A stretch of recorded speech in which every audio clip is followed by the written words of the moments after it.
Welcome back to Hot Air with me, Joshua Robert. And today we're going to talk about something that every single solitary person on this planet struggles with at some point in their life, which is learning how to truly love yourself. How cute. We're going to get so deep today. Now, I can feel it already, but before you roll your eyes and you think that this is just going to be one of those episodes where it's just think positive, well, let me stop you. Stop yourself. This is not about pretending that you are confident every second of every day. This isn't toxic positivity, which is a thing. I don't know it was a thing, but that's a thing. This is not me telling you to stare in the mirror and repeat affirmations until you suddenly believe that you are Beyonce or something, which, I mean, I do that, but I'm here for the affirmations in the mirror, but that's not what we're talking about today.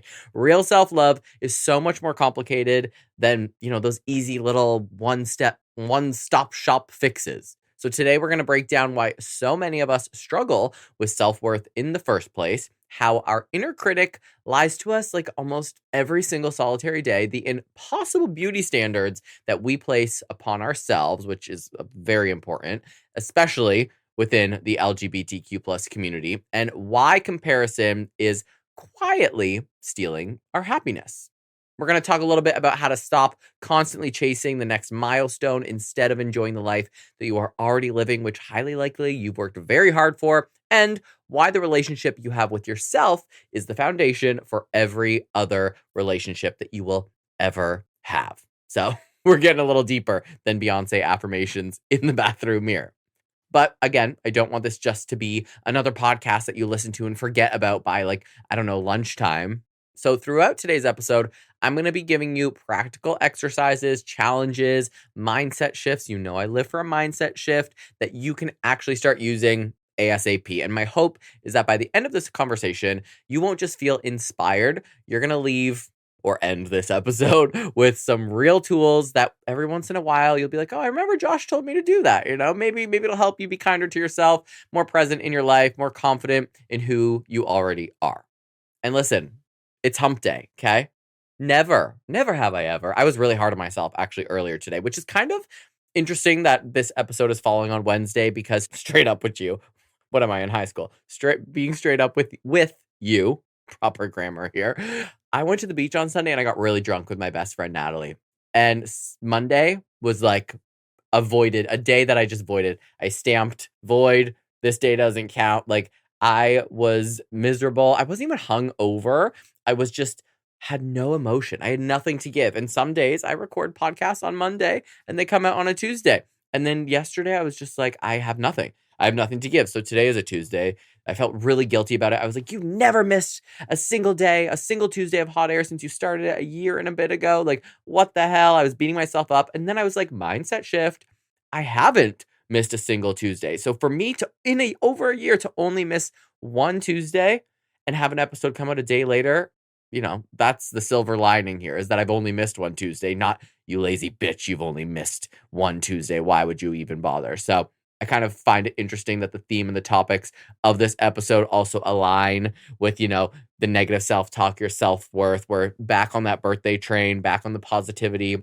I'm always reflecting around my birthday time. And if you're aware, if you listened to a few episodes ago, my birthday is this month. So these episodes this month, with the exception of, any crazy political wild BS that we come across in the news that I feel like we need to talk about, most of these episodes are going to be very self-helpy. And with all that being said, if you're not following me already on Instagram and TikTok, you can follow me at _hotairpod. Visit my website, hotairwithjoshuarobert.com, to shop my merch, submit your listener stories, and topic suggestions. And I know everyone's going to think I'm crazy, but I have a second podcast that is coming out. Currently, it is monthly.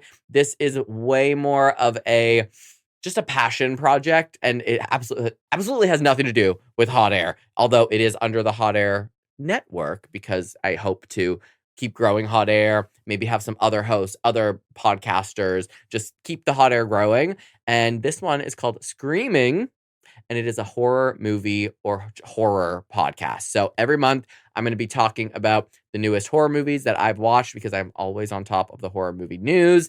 Any new releases. Like in this first episode, we're talking a little bit about the Friday the 13th TV show that's coming out, the Carrie TV show that's coming out. I watched Evil Dead Burn and I watched Obsession. And so I'm talking about the plot lines, what I loved, what I didn't love. And I mean, the gays love horror. So I guess it kind of is in line with Hot Air. But I love horror and true crime. And I wanted to just get back to something that, not that this podcast weighs heavy on me, but I put a lot of time and effort and research and personal stuff into this. And it's kind of just an outlet. Screaming the podcast is kind of just an outlet to just not care so much, I guess, and just like talk about movies and TV shows. So anyway, that will be coming out highly likely this Friday. It's only going to be out once a month for now, unless, there's want and need for it. So keep your eyes peeled for that. Okay, let's get this show on the road. Let's be nicer to ourselves. Let's celebrate ourselves, whether it's your birthday month or not, and let's hit it. H-O-T-A-I-R, hot takes therapy, no filter. Say what I mean. H-O-T-A-I-R, let's be real. You're listening to Hot Air. Part 1, why we don't love ourselves. Okay, you know what I think is like kind of funny? Kind of. If I asked almost anyone listening to this podcast, if I asked you, do you think you deserve to be happy? Like 99.999% of people would probably say yes. But if I asked a different question, like, do you actually like yourself? Then suddenly a lot of people, maybe 50% of those people, will get really quiet, because there is a very big difference between believing that you deserve happiness and then genuinely believing that you are enough exactly as you are, which helps you receive that happiness. So we live in this culture where we are constantly told to love yourself as you are, but nobody actually explains what that means or how to accomplish it. It's become one of those phrases that gets slapped onto a Pinterest quote beside a sunset, or like, I don't know, printed on the side of a coffee mug. Maybe I should get a Hot Air one that says, love yourself. Like, great. Thank you, Susan. Wonderful. Super helpful. But like, how? What does that actually look like on a random Tuesday when you have spilled coffee on your shirt, the shirt that might say, love yourself? Your boss is annoying the hell out of you. Someone on Instagram just announced that they are buying a beachfront house at 26, and you're just like, what the hell? You're sitting in front of your bathroom mirror, talking to yourself, telling yourself Beyonce, but also wondering if you've always had that wrinkle right between your eyebrows, or if it just appeared overnight, and if you'll ever amount to anything. Like, been there, done that. One of the biggest myths that we have ever been sold is that self-love is a feeling. And I don't think it is. Self-love isn't waking up every morning thinking you are the hottest person alive. Like, that would be great if it was, and I wish I could do that. It isn't looking in the mirror and seeing perfection. It isn't pretending that you're confident every second of every day. That simply is not confidence. That is a bit delulu, okay? Real confidence is much quieter than that. It's looking at yourself honestly, like your flaws and all, and deciding that you are still worthy of kindness. And some days, like, I feel fantastic about myself. Other days, like Monday when I was hungover, I catch my reflection in the mirror and I'm like, you hideous beast. Like, what even are you? You're not even from this planet. Like, you know exactly what I'm talking about. And then suddenly I'm planning a funeral for my self-esteem. It's not fun. However, that is normal. Okay. Confidence isn't never doubting yourself. Confidence is refusing to let those doubts completely run your life. And I've alluded to this and like touched on this a little bit in other episodes. But what blows my mind is that nobody is actually born hating themselves. Like, when you think about that for a second, have you ever watched a little kid dance? They don't give a flying hoo-ha. I don't even know what that is. They don't care how crazy they look. They're just free. They don't care if anyone's watching. They'll wear rain boots and a superhero cape, sing at the top of their lungs in a grocery store, and somehow believe that they are the funniest person in the room, which, let's face it, a child doing that really is the funniest in the room. Like, they don't wake up wondering if they're attractive enough or successful enough, or whether their stomach looks flat in a bathing suit. They have not learned that yet, which means something incredibly important. If we are not born with self hatred, then somebody else taught it to us. And listen, before anyone starts blaming their parents, sometimes it's them, but let's be fair, okay? Sometimes it was parents, sometimes it wasn't. Sometimes it was the kid across the street who bullied you in middle school. Sometimes it was a teacher who made like a very offhand comment that just stuck with you for 20 some odd years. Sometimes it was religion. Sometimes it was a dating app, or sometimes it was an ex who somehow had the emotional intelligence of like a fucking folding chair. That's no intelligence, FYI. Sometimes it was social media. Sometimes it was advertising. Like, actually, let's spend a hot second on advertising, okay? Because that is where a lot of this really does come from, right? The beauty industry makes billions of dollars every single year, convincing perfectly normal people that something is wrong with them, that something is wrong with their appearance. And I've fallen into the trap before too. Somebody literally profits every time that you look in the mirror and decide that you're not enough, right? Like your wrinkles, they're a problem. Your gray hair, it's a problem. Your body, it's a problem. Your skin, it's a problem. Your age, huge problem. Here's some cream.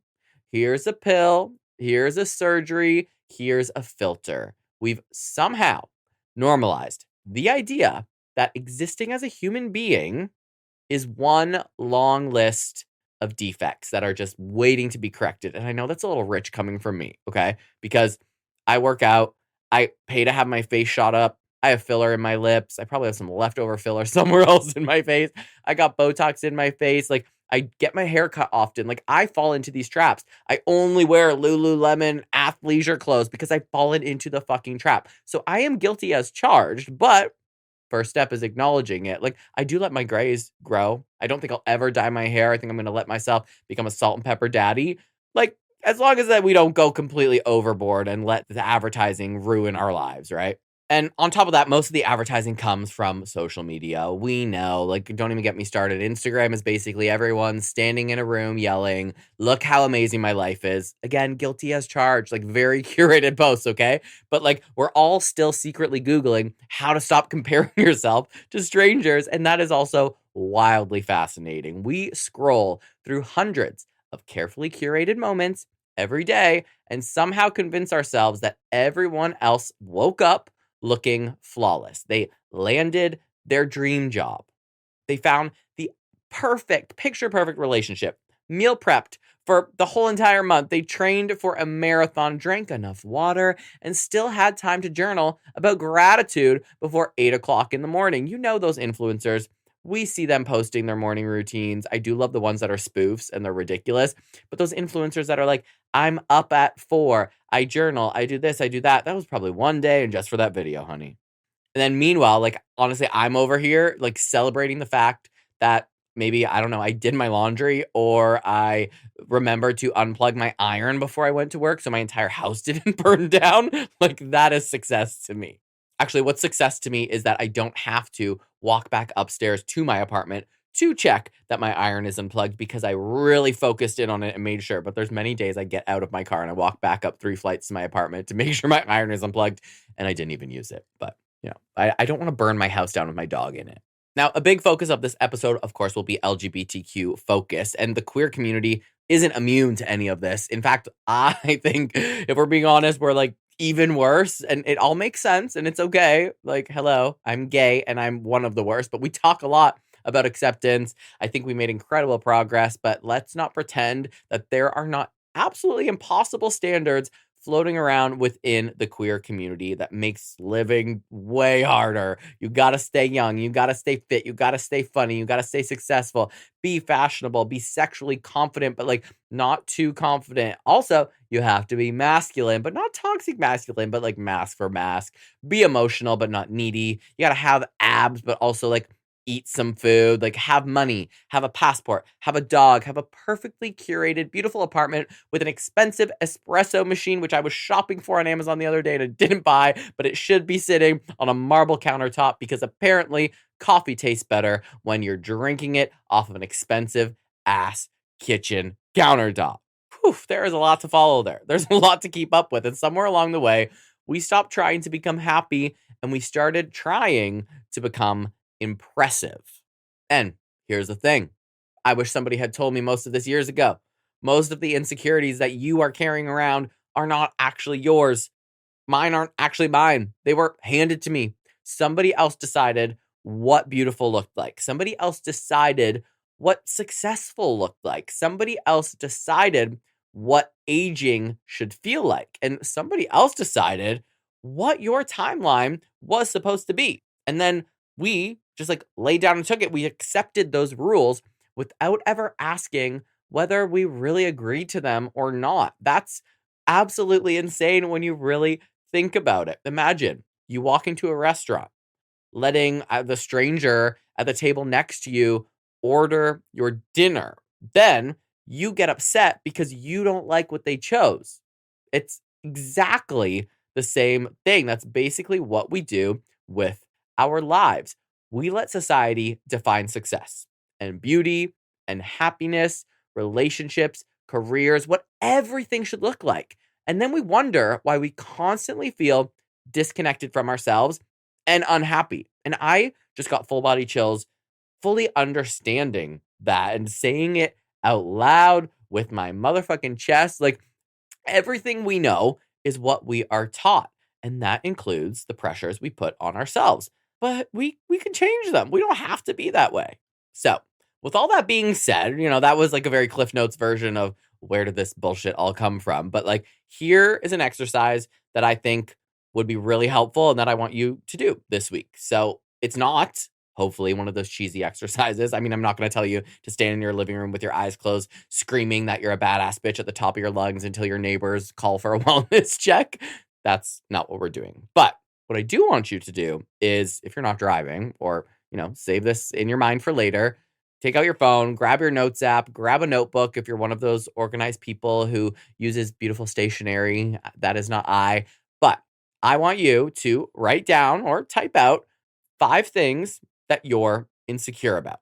Okay? Don't overthink them. This is not a deep exercise right now. Just write them down. Then beside each one, you are going to answer a simple question, which is, who taught me this? Not what, who. Was it Instagram? Was it your dad? Was it your ex? Was it high school? Was it Hollywood? Was it Grindr? Was it a magazine cover? Because I have a feeling you're going to discover something very interesting, that most of the things that you criticize about yourself, they did not originate with you. They were planted there by someone or something else. And if somebody else taught you to dislike yourself, then guess what? You can absolutely unlearn it. So, for example, my whole life, I've always thought I was too feminine. Always. That would be my insecurity, that I'm not masculine enough, right? That's something I'm insecure about. Not quite as much anymore, but there's moments when I catch myself and I'm still becoming comfortable, just like me being me. And who taught me that?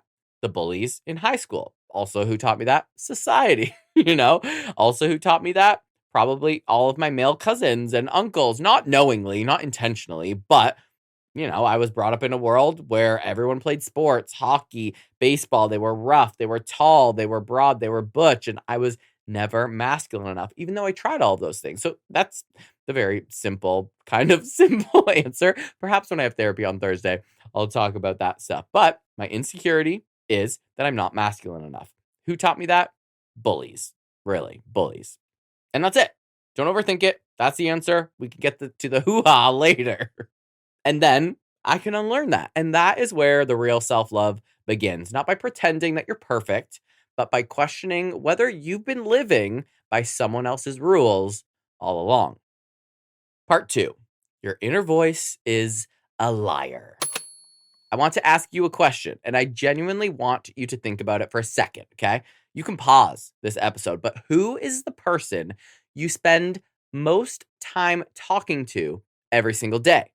Some people might say their partner, some might say their coworkers, Parents with little kids are probably thinking, like, unfortunately, it's Bluey on friggin' TV, but the real answer is what's the real answer? Well, it's yourself. From the moment you wake up until the moment you fall asleep, there's a conversation happening inside your head. The person you talk to most every day is you. How fucking cool is that? Every decision, every interaction, every success, every mistake, your brain has something to say about it. And the scary part is that most of us never stop to question the voice in our head and ask if it's actually telling the truth. Like, we just assume that because we thought something, it must be real.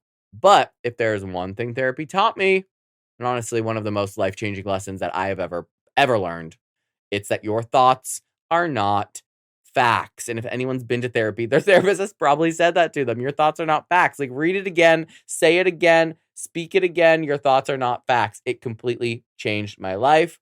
Your thoughts are not facts. I used to think that every single thought that popped into my brain deserved my full attention. If I walked away from a conversation and my brain said, like, that was awkward, I would believe it. That happened a lot. If I sent someone a text and they did not respond for 3 hours, like my boyfriend who was just napping, my brain immediately became an award-winning screenwriter and was like, well, they obviously hate you now. You've ruined their life or your friendship or relationship, and they probably took a screenshot of that text you sent it to 12 people who are all laughing. They're all gonna laugh at you. Or we're all laughing at you in a group chat called People Josh Has Offended. Like, literally, I used to, not as much anymore because my thoughts are not my facts. My feelings are not my facts either. Whatever, you know what I mean. Meanwhile, the other person that I text that maybe just didn't respond is napping or at Costco trying to decide between 36 pack of toilet paper or a 48 pack, and like they haven't looked at their phone. Like, it's amazing how our brains can create these entire Netflix documentaries out of zero evidence. No evidence at all. My anxiety used to do this constantly. I would walk into a room, immediately assume everyone was judging me, every single solitary person. I'd teach a fitness class and people would clap and tell me they loved it and they would thank me after. And my brain would somehow, still does sometimes, find the one moment where I maybe stumbled over my words or made a joke that didn't land. That happens all the time. And then I would convince myself that everyone else is actually thinking that I'm a horrible instructor. Like, it's kind of funny when you think about it. Imagine hiring someone to narrate your life whose entire job was to point out everything that could possibly go wrong. Well, that is anxiety. That's what we hire anxiety to do. It's like having the world's most dramatic news anchor living in your head 24 hours a day, like breaking news. Josh just stumbled over a sentence, and experts believe his entire career is over, and he should probably just crawl into a ditch and die. Like, that's where my brain goes, okay? I accidentally said left instead of saying right. Like, we're going to survive this. I said, pick up your weight in your left hand versus your right hand. Like, whatever. Is it that deep? No. But the problem is that our brains aren't actually designed to make us happy, which is unfortunate. They are designed to keep us alive. Thousands of years ago, that was incredibly useful. If our ancestors heard something like rustling in the bush, the paranoid person survived because they assumed it was a lion or like something big. The overly relaxed person probably became lunch. They were eaten. Like, our brains evolved to constantly scan for danger. The problem is, most of us aren't running from lions anymore. We're running from emails. We're running from awkward conversations. We're running from Instagram comments. But our brains still respond like every uncomfortable situation in a life or death emergency. And that's why your heart races before a presentation. That's why you overthink one text message. That's why rejection can feel physically painful. Your brain doesn't know the difference between social rejection and actual danger. It's just trying to protect you. And the problem is that it's using a very outdated software. The world has evolved way faster than we could as humans. And here is where it gets really sneaky. Sneaky, sneaky. Sorry, my voice. The more often you repeat a thought, the more believable it becomes. If every morning you wake up and you think, I am ugly, eventually your brain stops treating that like an opinion and starts filing it away as a fact. I'm awkward, fact. Nobody likes me, fact. I'm too old, fact. I'm not successful, fact. But none of those things were ever facts to begin with. They were just stories that you repeated so many times that your brain eventually stopped questioning them. And that's why negative self talk is so dangerous. You're literally training your brain to look for evidence that supports a belief that may not even be there. Here's something that completely shifted my perspective. So, one day, my therapist asked me a question that annoyed me at first. And it was just so simple, though. He said, would you ever speak to one of your friends the way you speak to yourself? And I laughed because, I mean, I honestly probably would be wilder and sassier and crazier to my friends. But like, the answer is no. Okay. If one of my friends came to me and said, like, I'm such a failure because I made one mistake at work today, I would never respond and be like, yeah, bitch, get your shit together. Like, I never say, like, yeah, you're probably right. You should probably give up. You should quit your job, never show your face there again, you dirty son of a bitch. Like, that's how I talk to myself sometimes. It's really kind of embarrassing saying it out loud. I feel like I'm blushing now. But if I was being serious, I would remind them of everything that they're doing well. That's what I do. I'm like, don't sweat it. I would tell them that like one bad day doesn't define an entire career. So like, why in the world am I giving compassion to everyone else except myself? And we all do it. That's the thing that always surprises me when I catch myself. Most of us are incredibly kind people. Hopefully, we encourage our friends. We celebrate other people's wins. We tell people, like, they're beautiful. Your outfit is great. You look good. Like, we remind them that they are capable. But then we walk into the bathroom, we look in the mirror again, and then we destroy ourselves. Could you imagine sitting down for coffee with your best friend and saying to them the things you say to yourself? Oh my God, imagine you go, wow, you look old today. Nobody's ever gonna love you like that. No, you are so behind in life. You should have accomplished way more by now, girl. Like, get your shit together. They would probably throw their latte at you, and honestly, that would be justified. Yet, we've normalized speaking to ourselves that way, and we would never accept that from another human being. So why do we accept it from ourselves? We also need to stop romanticizing self criticism because somewhere in this timeline of life, a lot of us started believing that being hard on ourselves was the reason we would become successful. We think if I let myself off the hook, I'll become lazy. But what I've discovered is that you can still hold yourself accountable without being cruel. There is a very big difference. Case in point, me taking a day off of podcasting and putting an episode out later. At first, I was cruel to myself. Like, I can acknowledge that I made a mistake, but I don't have to turn that mistake into my entire identity and think the whole world hates me. Like, I can say, I could have handled that better, but I'm not a terrible person. And that's growth. Self hatred does not motivate people nearly as well as self respect does.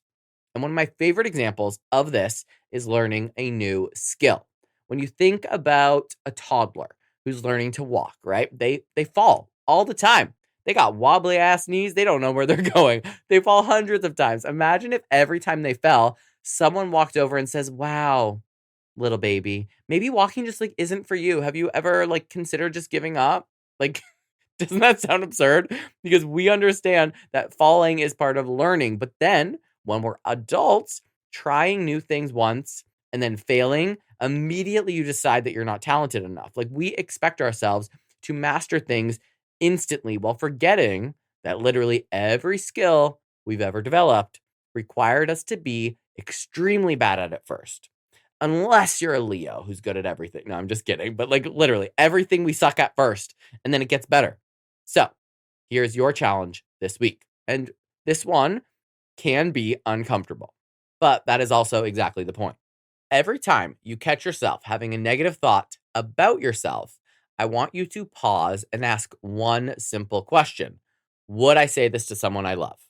And if the answer is no, then why are you saying it to yourself? And if the answer is yes, then you've got some deep digging to get to. But I guarantee you're going to start noticing just how unbelievably mean your inner dialogue has become. And once you notice it, you can start changing it. It is a hard habit to get into, but eventually, if you practice, you're going to clock it. The next time, hear my voice in your head. Would you say that to your friend? Would you say that to your bestie? Probably not. And this exercise is not about becoming unrealistically positive overnight, because that's not the goal. The goal isn't replacing like I'm but ugly with I'm the most beautiful person who's ever lived. Not the goal. Your brain is not going to believe that anyway, right? The goal is moving towards something that feels honest. Instead of like if you say, I'm ugly today, I look busted. Maybe it's I'm learning to appreciate my body, or I'm learning that aging happens to all of us. Like instead of I'm a failure, maybe it's I'm still figuring this out. Instead of nobody likes me, maybe it's I'm feeling insecure or alone today. There is a difference. One is an attack, and the other is more of an observation. Because here is the truth. That voice inside your head is probably going to be with you for the rest of your life.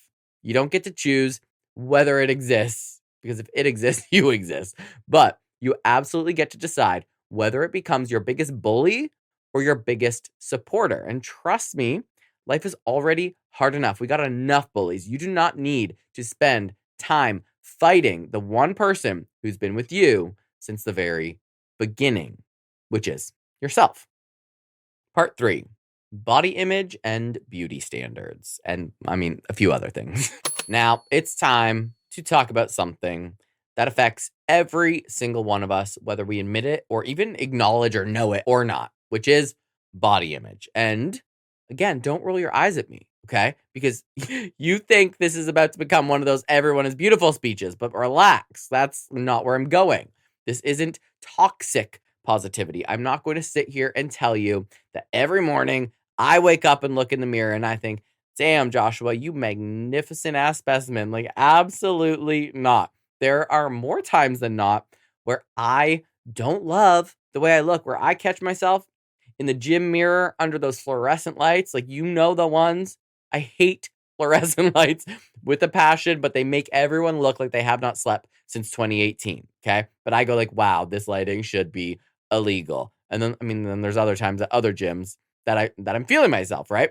But the difference now is that those thoughts that I have, those negative thoughts, do not get to dictate my entire day after I see myself in the mirror at the gym. They show up, I acknowledge them, I move on. Years ago, I would have carried that feeling until bedtime. And one of the hardest things about being alive today is that we've never had so many opportunities to compare ourselves to other people. And throughout most of human history, you compared yourself to maybe your classmates, your coworkers, or the people in your town. And now, before you have even brushed your teeth in the AM, I hope you're brushing your teeth. You've already seen a fitness influencer with an 8-pack, someone announcing that they're engaged in Santorini, and another person that is buying their dream home at an age that is a decade younger than you, and you're still renting an apartment. And then there's also someone who's apparently managed to build a 7-figure business overnight while also meal prepping and journaling and meditating and drinking green juice before 6 o'clock in the morning. Meanwhile, I'm like standing in my kitchen trying to remember why I'm standing in my kitchen and starting my coffee without putting a mug underneath it, and also not even putting coffee in there, and it's just hot water running everywhere. Like, that has happened multiple times because I got distracted halfway through walking to the kitchen through the hallway. Like, it's absurd, okay? We've accidentally turned comparison into a full-time job. I'm standing there in the kitchen like, why don't I have an 8-pack? Meanwhile, there's boiling water flowing all over the place. Now, we're going to bring it to the queer community, the gay community, because it has its own unique relationship with body image. And as I've said, we all know I love our community. Genuinely, I do.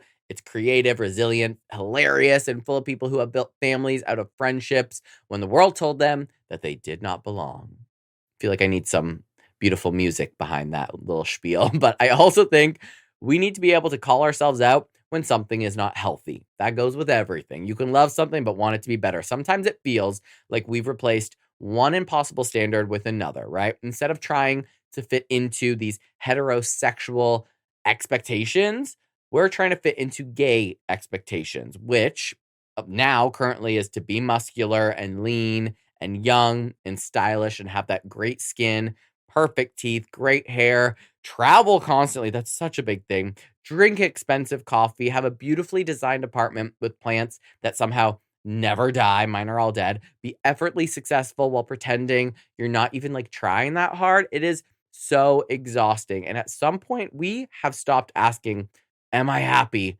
And we started asking, am I impressive? And I, again, am guilty of that. When I'm going through what pictures I'm going to post from a trip, or I mean, my first thought, I'm gonna be real straight up with you guys. My first thought when I do go somewhere, I fly a lot more than most people do. Like that's a fact. But I'm like, I have to post it because A, I feel like I'm trying to keep up with the keep up. And I know that all these other gays are flying around. And I'm like, I need to show that I'm doing that too, that I'm keeping up with vacation, that I'm going on a plane, that I'm going somewhere fun. And I might be only going somewhere for, I don't know, what, 72 hours or something. And maybe it's all going on my credit card. Like it looks different than it actually is. Guilty, guilty, guilty. But my whole focus is, am I impressive? Does this look impressive? And I remember a few years ago when I first started spending more time on Instagram and dating apps. And at the time, I didn't realize how much they were quietly influencing the way that I saw myself. Still does, not quite as deep, but nobody sat me down and said, like, Josh, listen, you should start feeling insecure today. Okay. It happened slowly. It's not like I was scrolling along and it was like, Josh, you should feel bad about yourself. But like, if you scroll long enough, suddenly you start believing that everyone looks a certain way that you want to look, and it's not attainable to you. You think it's not attainable. Again, it's the abs. Everyone has abs. Everyone is 6'2". Everyone's lighting is perfect in every photo that they've ever taken. And here's the thing, again, that nobody talks about. We know it's edited. We know there are filters. We know people take 100 photos to post one. We know there's strategic posing, strategic lighting, Photoshop, Facetune, cosmetic procedures, hair transplants, Botox, fillers, Ozempic, and every other trick under the sun. We know all of that. And somehow my brain is still whispering at me like, yeah, but like, why don't you look like that? Like, you're never going to be hot. Like, it's amazing how emotion can overpower logic. And when it comes to the queer community, right, we spend so long hidden. So then when we finally come out and find that confidence, whether it's legit or not, we're like butt ass naked most of the time. We're in the gym working out, we're wearing Speedos, we're showing off our bodies.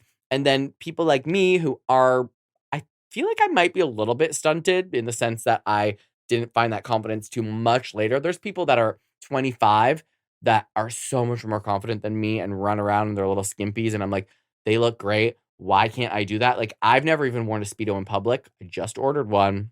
I'm going to wear it to the beach this weekend for the very first time, or next weekend. But like, will I sleep 3 days before that? No, because I'm going to be so paranoid and scared. But my point is, I forgot what my point is. I literally forgot what my point is. So we're just going to get back on track here, okay?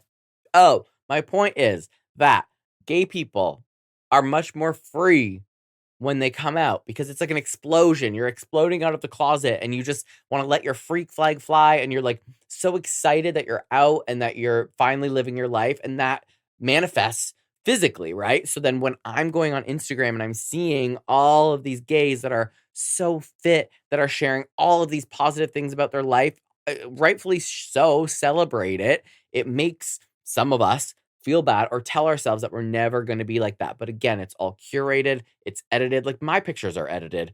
I do all the color grading. Like, do I remove the bags from under my eyes? Absolutely, I do. Like, you think I'm going to post that? No. Okay, let's get back on track now. My point is, we know that it's edited, right? Okay, but it's amazing how emotion can overpower logic. And one of the biggest lies I ever believed, totally bought into it, was what I now refer to as the when I am lie. And maybe you've told yourself this one before. It's like, when I lose 20 pounds, then I'll be confident. Or when I finally get abs, then I'll go to the beach without a shirt. Or when I make more money, then I'll feel successful. Or when I find a relationship, then I'll finally be happy. Or when I look like that guy on Instagram, blah, blah, blah, blah, blah. Like, that is the dangerous part, right? We convince ourselves that confidence lives somewhere in the future, and we treat happiness like it's waiting at the finish line of a race that is never going to end. And what I have learned after, especially working in fitness for years and being surrounded by incredibly fit people, there is always another finish line. Always. You lose the weight and now you want bigger shoulders. You build the shoulders. Now you want a bigger chest. You got your chest. Now you're worried about aging.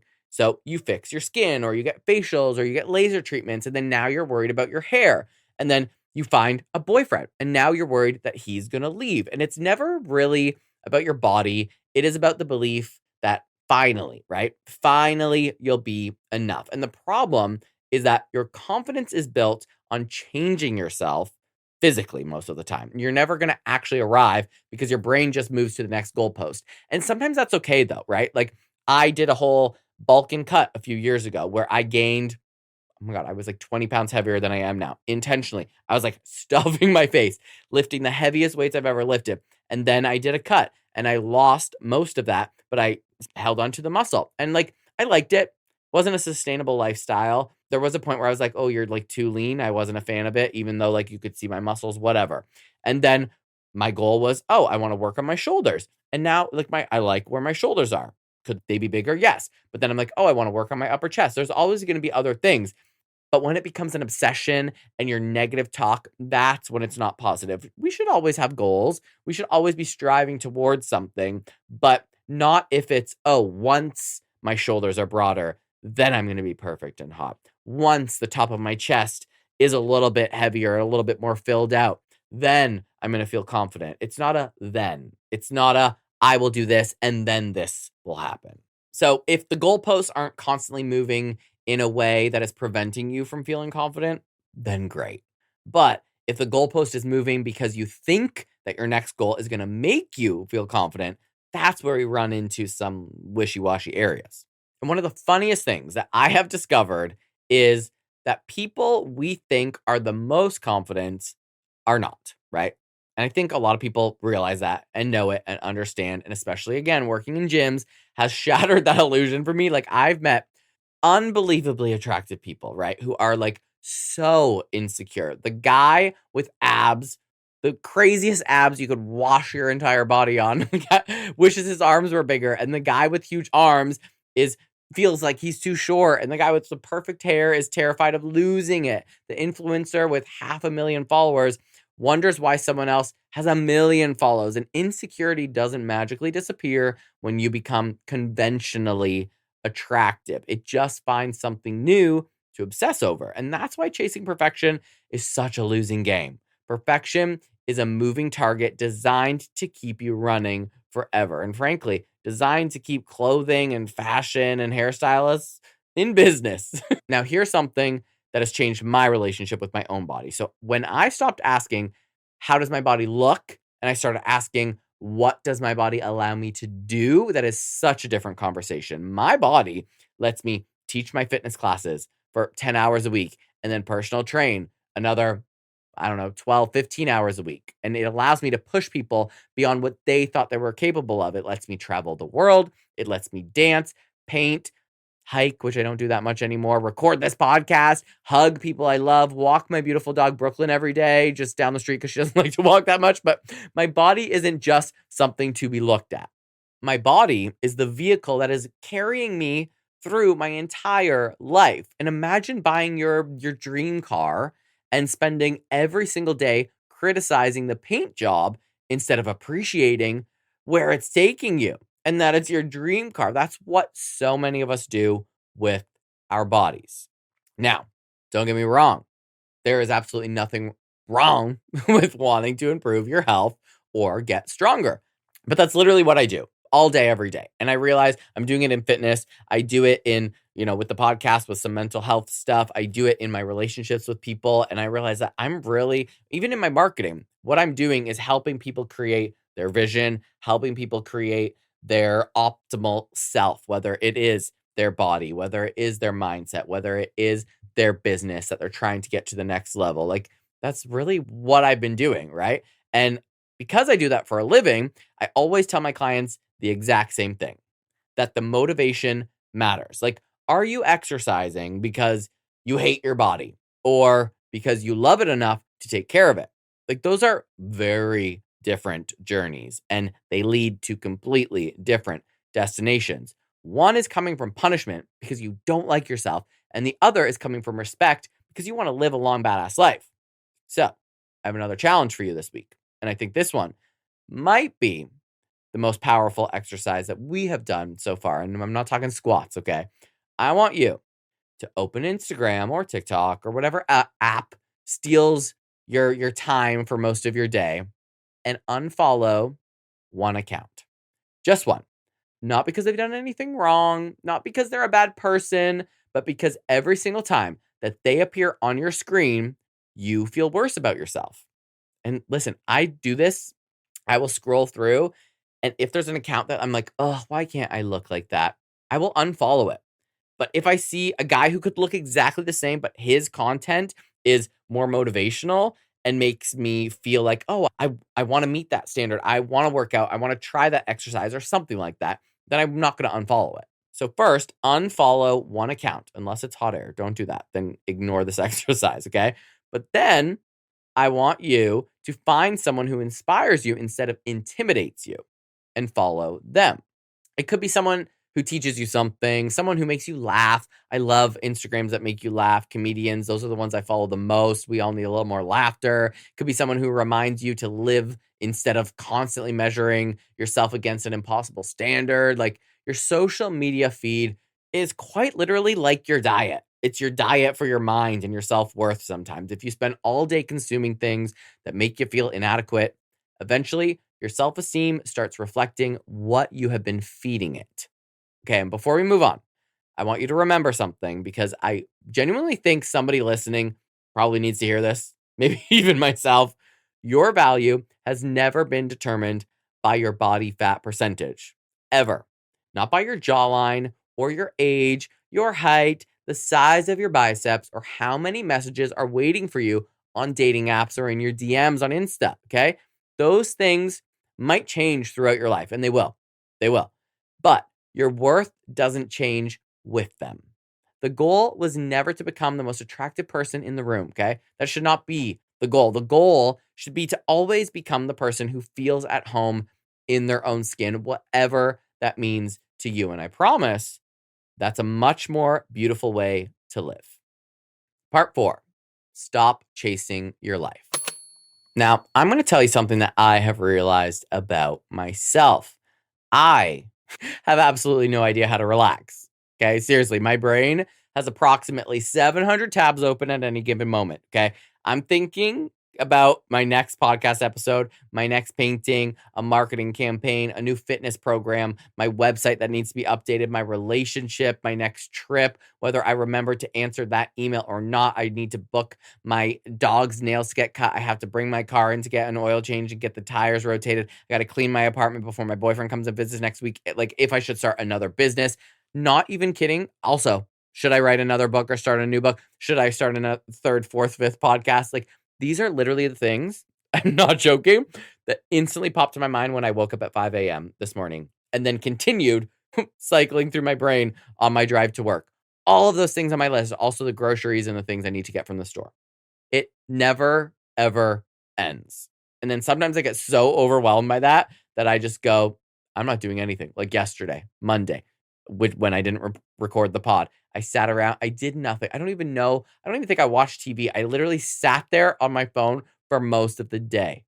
So I go from one extreme to another. But somewhere in the middle of all of those crazy thoughts, I forgot to ask myself one simple question. I'm like, Josh, are you enjoying your life? Because it is entirely possible to be taking all these steps and have this list of how to build the life that you've always wanted while you are way too busy or distracted to notice that you are already living that life.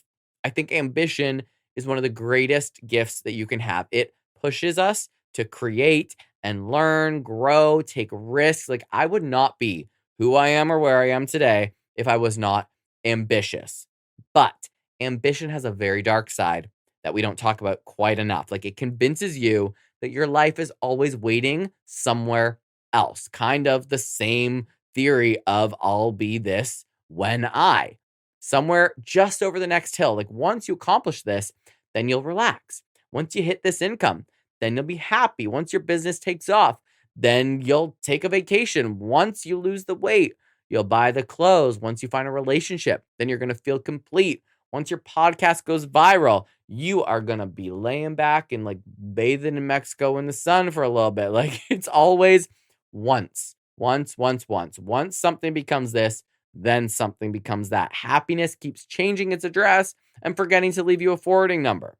And unsurprisingly, psychologists have a name for this, and it's called the arrival fallacy. It's the belief that reaching the next milestone will permanently make you happy. And don't get me wrong, it absolutely feels good to accomplish things. I get excited when I finish a painting or start a new project or I see people connecting with hot air. But have you ever noticed how quickly those feelings fade? You work towards something for months, maybe years. You finally achieve it. You celebrate it for about 48 hours. And then your brain quietly leans over and whispers, like, okay, cool. What's next? Like, it's actually almost comical. We spend 90% of our lives climbing mountains and about 10 minutes standing on top before looking for another one. That's the ultimate metaphor. We go on a hike that could last 5 hours to take in the view for 10 minutes. And I remember thinking, if I just become a professional dancer, I'll feel like I've made it. Then I became a professional dancer. Then it was, if I can move to Los Angeles, then I will make it. Then I moved to LA. If I can become a fitness director, did that. If I can launch a podcast, did that too. If I can have my artwork in galleries, check, check, check. And the funny thing is, none of those moments magically transformed me into someone who never questioned himself again, because I do it all the time. There were incredible experiences, and I am grateful every single day for every single one of them, but they didn't suddenly unlock like this permanent happiness or unlimited income for that matter. Like happiness isn't waiting inside achievements. Achievements are little moments. Life is everything that is in between it. And again, social media, it's made it even worse because we are reminded constantly about all these other people that are reaching these milestones. We could be like waiting to get engaged. And the clock's ticking. We see someone get engaged. We can be trying to save for that house. We see someone buy a house. You could be having trouble getting pregnant. And then you see someone having a baby, someone traveling to Greece, someone quit their job, someone launched a business, someone made $1 million before they turned 30. Like, good for them. Honestly, I'm happy for them.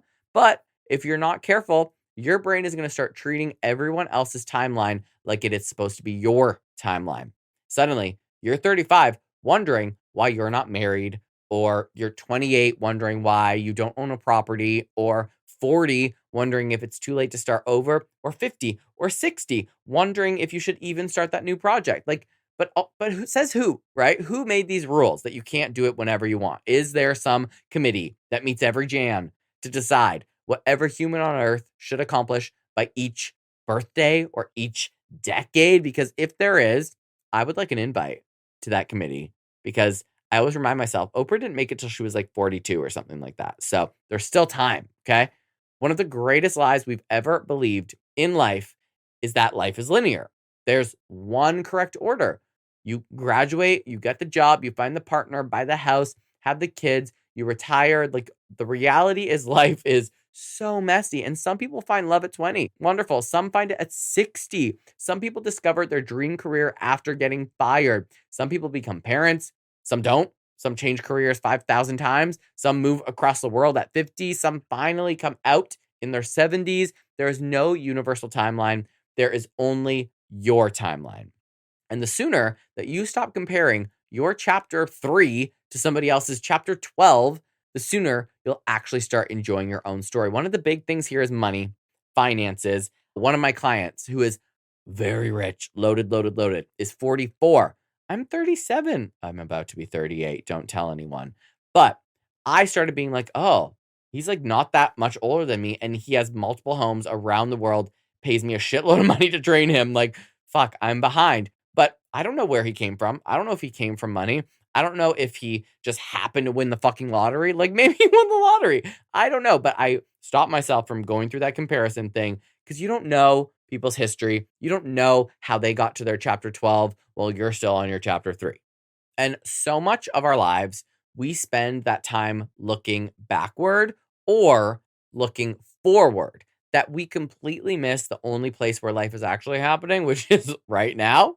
Okay. Half the time we're replaying these old conversations, we're regretting things that we said, wishing we made different decisions, wondering what would have happened if we dated that other person or took that other job. And the other half of the time, we're living 6 months in the future. We are planning, we are worrying, we are making lists, we're creating imaginary problems that haven't even happened yet. We become so obsessed with yesterday and so obsessed with tomorrow that today barely exists or even gets our attention. And listen, I do this all the time. Every time I'm on vacation, which is like I'll literally be standing in one of those most beautiful places in the world, and my brain will start planning my projects for next month or my work for my next month, or I'll finally, I don't know, finish something I've worked incredibly hard on and I'll celebrate it. But I'm also still thinking about what the next thing is that I should create. It's like we've trained ourselves to skip over the part where you just enjoy life. Like, why can't we just enjoy it? And you probably do it too. Like, maybe you've been so busy becoming the person that you want to be that you've forgotten to appreciate the person that you have already become. And I've been trying real hard to ground myself and do that lately. Enjoy where I am at. Now, I want you to imagine something for a second. It is exercise time. Imagine that you could go back 10 years and visit a younger version of yourself. Maybe you're 25, maybe you're 18, maybe you're 50. Like, that younger version of you would probably look at your current life and be blown away by, I mean, at least some part of it. There would be something. They'd probably think, like, wait, we live here now, or we get to travel, or oh, we're healthy, or we actually started that business, or like maybe it's something much simpler, like we survived. Like, isn't that interesting? The version of you from 10 years ago is probably so proud of the things the current version of you barely even notices. Again, full body chills right now because you've become so accustomed to those things that 10 years ago you'd be ecstatic to have. So, your challenge this week, and I was going to say this might be one of the most important ones. I already said that, but like this is also very important. Everything on hot air is important. Okay. I want you to create what I am calling your enough list, not your bucket list. Okay. Not your goals for the year. We all have those already, most of us. I want a list of everything that's already enough, like enough love, enough friendship, enough health, enough memories, enough laughter, enough opportunities, enough growth. Like maybe your list says like I have people who answer the phone when I call. Like that's enough. A lot of people don't. Good for fucking you.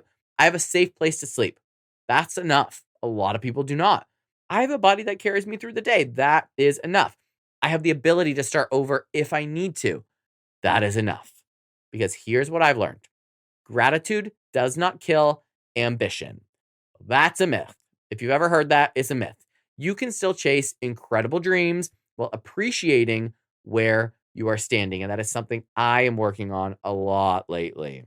I get so caught up in manifesting what is for the future, in reaching for goals because I want more. Of course, I want more income. Of course, I want more freedom. Of course, I want my projects to be seen by more people. But I used to think that feeling gratitude for, oh, Hot Air is in the top 10% of all podcasts in the entire world. But that's only the top 300,000 podcasts that exist in the world.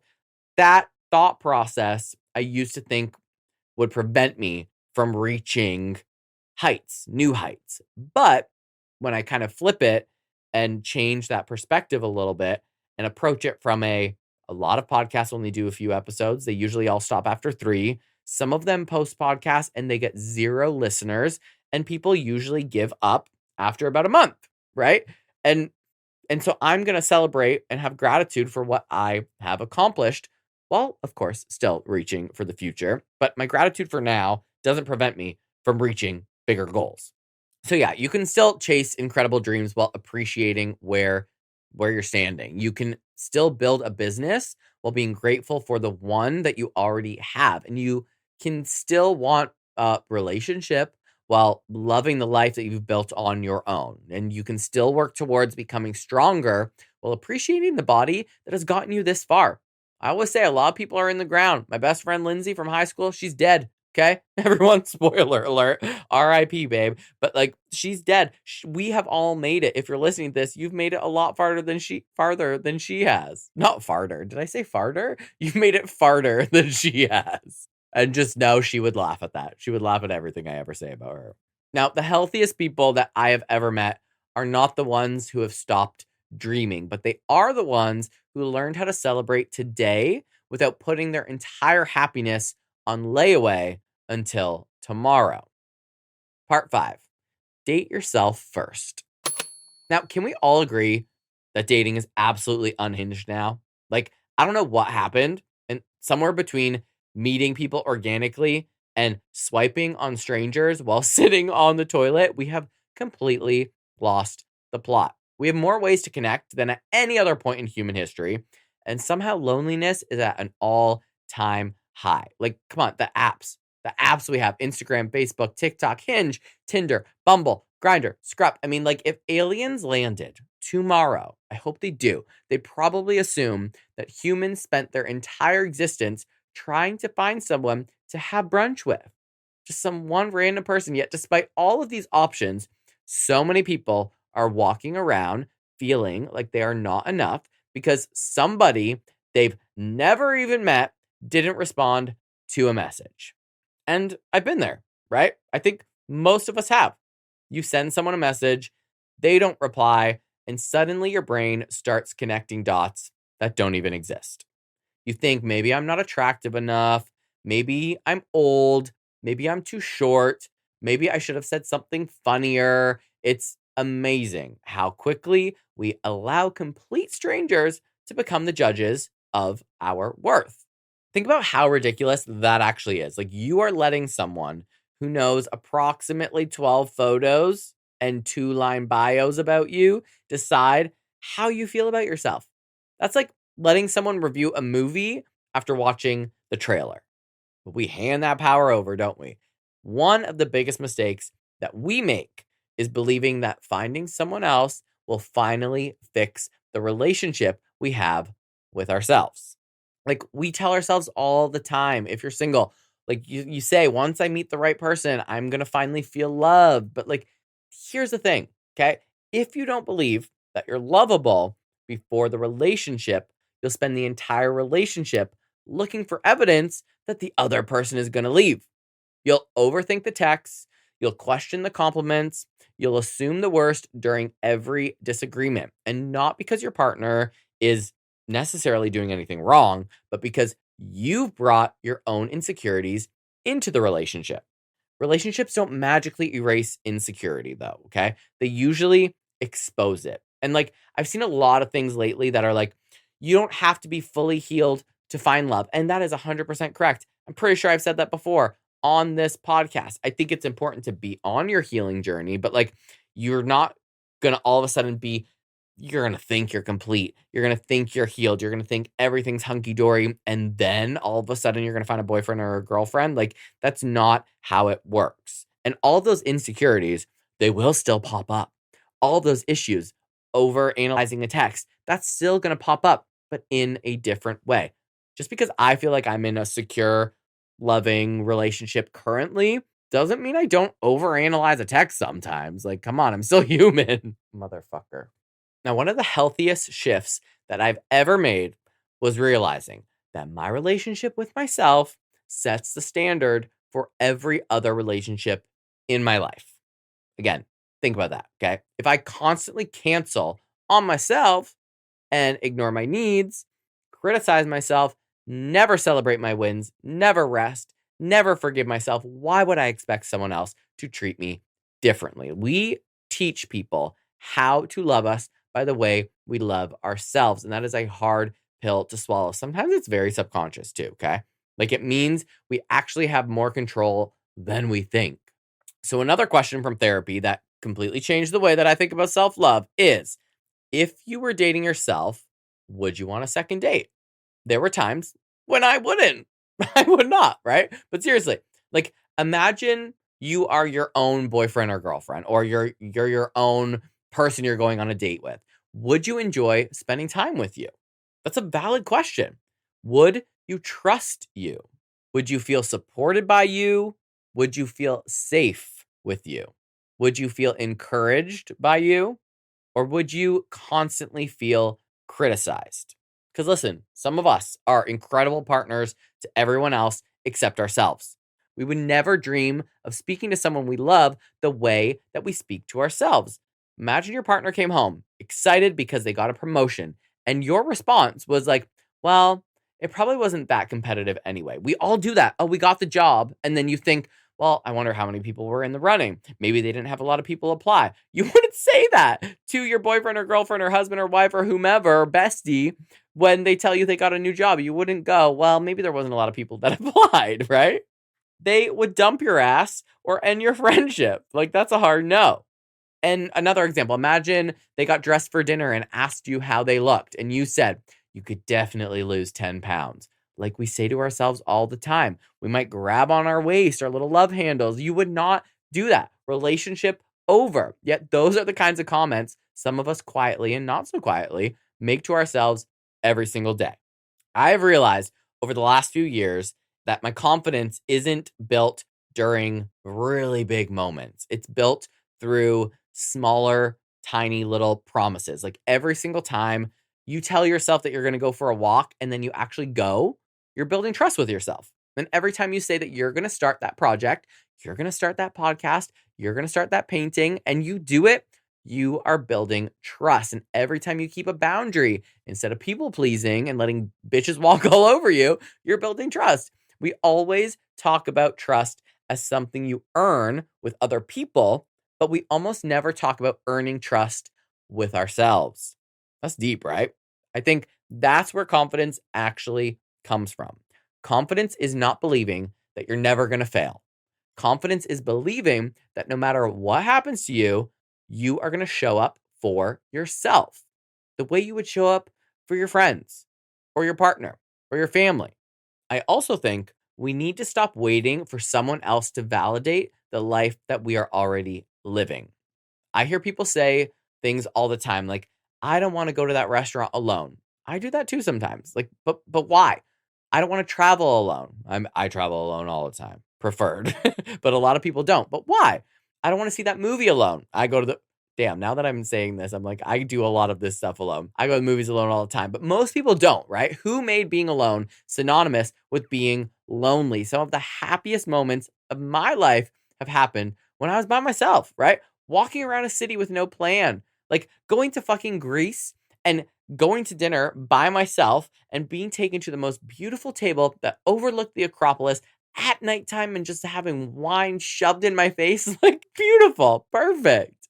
I didn't need anybody else there. I did look around and I was like, there's a lot of people here. This is my first big trip alone. So I was still adjusting to traveling alone, but there's a lot of people with friends and family. And so that made me be like, I have no one. But then I looked up at these ancient fucking Greek ruins and was like, bitch, you done did this for yourself. And it's okay to do stuff by yourself. I went and saw Evil Dead by myself the other day because I wanted to see it.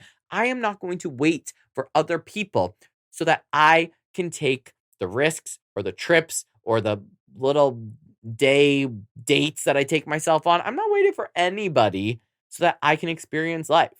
Like, I absolutely love taking myself out for lunch if I'm in another city by myself. Like, those moments taught me something that is so important. If you are constantly waiting for another person to start living your life, you are handing them way too much power. You're giving power to sometimes somebody who doesn't even exist. You have the power, okay? Okay, but before anyone misunderstands me, this isn't me saying that you should just want to be alone forever, right? I love, genuinely do.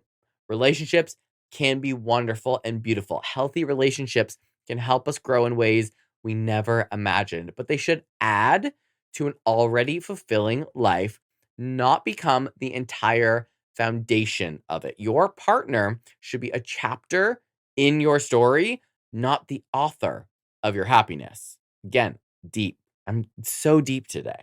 There is another trap that I think we fall into, especially with the queer community.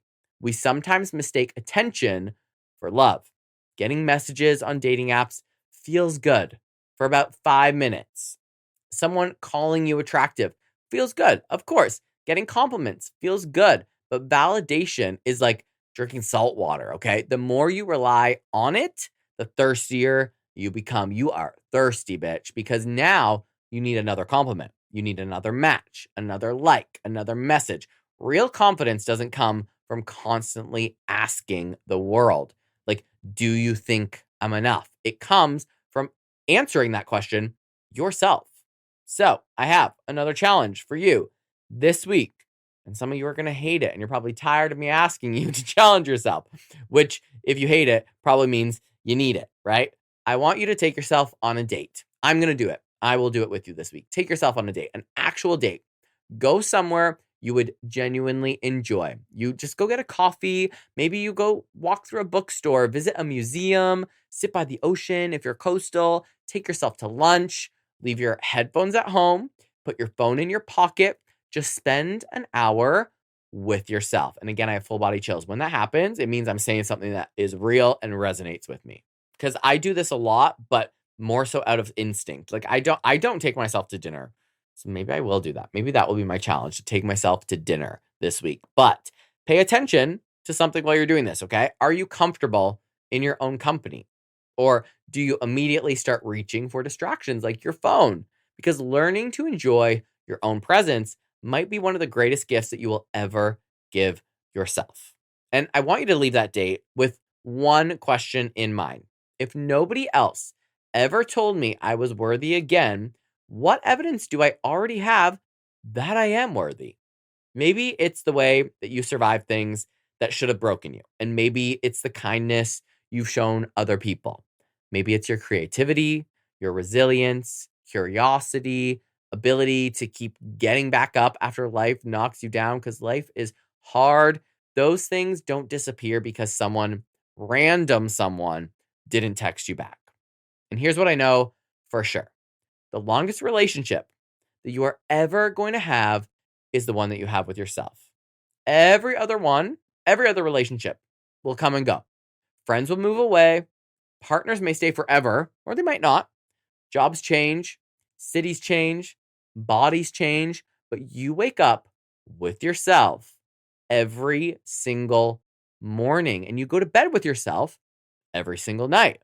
So maybe instead of spending your whole life trying to become someone that everybody else would choose, it's time to become someone that you would choose every single fucking day. Again, full body chills. I actually feel kind of emotional. How am I making myself emotional on my podcast?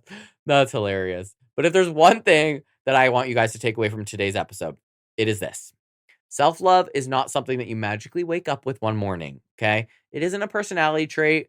It isn't reserved for people who have perfect bodies or perfect relationships, or what we think is perfect because of Instagram, right? Self-love is a practice. It's the way that you speak to yourself after you make a mistake. It's the promises that you keep with yourself. It's choosing to stop comparing your life to everyone else's highlight reel on the gram. It's appreciating the body that carries you through this life instead of constantly punishing it for not looking a way that you think it should look based on what the world has told you. And it is realizing that your worth has never been determined by your appearance, your age, your bank account, your relationship status, or the opinions of strangers on the internet. I also hope that you remember that life is not waiting for you somewhere in the future. It is not hiding behind 10 more pounds lost, or another promotion, a bigger house, or the perfect partner. Like, your life is literally happening right now, okay? Today, in this moment. And you deserve to actually experience it instead of constantly chasing the next version of yourself. Like, keep dreaming, keep growing, keep setting goals, but don't forget to celebrate the person that you've already become, because I promise you, the younger version of yourself would be incredibly proud of where you are today. I should have counted. I should have a take a shot every time I get full body chills on this episode. Okay, if this resonated with you, you know I'd love to hear about it. Follow me on Instagram and TikTok at Under Hot Air Pod. slide into my DMs if you want to. Like, did you try any of these exercise? Did they shift your mindset? If not, I don't know what to tell you. Head on over to my website, hotairwithjoshuarobert.com, to shop my merch, submit your listener stories, and topic suggestions. And thank you so much for spending part of your day with me. Like, just be nice to yourself this week. Don't beat yourself up because you're putting a podcast episode out a day later. Like, sometimes you got to chill, okay? Shift your mindset a little bit. Give yourself the same grace that you so freely give to everyone else all the time. Date yourself, love yourself, treat yourself how you treat your bestie, okay? And I will see you next Tuesday. HOTAIR, hot takes therapy, no filter. Say what I mean. HOTAIR, let's be real. You're listening to Hot Air.